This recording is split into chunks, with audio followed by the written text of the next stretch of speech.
هلو ویورز، راځئ چې نن زده کړو جوابونه د تھینکس یا د تھینک یو دپاره.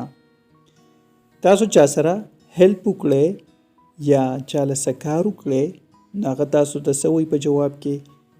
تھینکس یا تھینک یو د شکریا دپاره.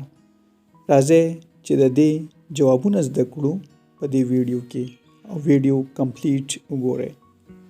ویورز، کو تاسو ته څوک ووایي چې تھینکس یا تھینک یو نو تاسو به ورله جواب ورکوئ ویلکم، یعنی ښه راغلاست ته، ویلکم. ویورز، بل جواب دی زموږ سره نو پرابلم.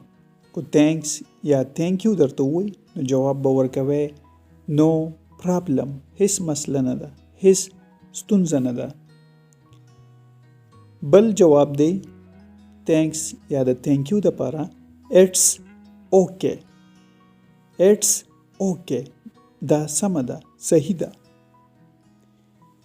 بل جواب دی مای پلیئر. پلیئر معنی ده خوښه. مای پلیئر، زما خوښه ده. بل جواب دی آی ایم هیپی ټو هیلپ یو. تاسو چا سره هیلپ وکړئ او تاسو ته جواب درکوي تھینکس یا تھینک یو، تاسو به جواب ورکړئ آی ایم هیپی ټو هیلپ یو. زه خوشحاله یم چې تاسو سره مرسته وکړم یا ستاسو مدد وکړم. بل جواب دی ډونټ منشن اټ. ډونټ منشن اټ، یادونه یې مه کوه، یادونه یې مه کوه. بل جواب دی mention not. mention not، یادونه مه کوه. Viewers, subscribe, like and share this video. Thanks for watching.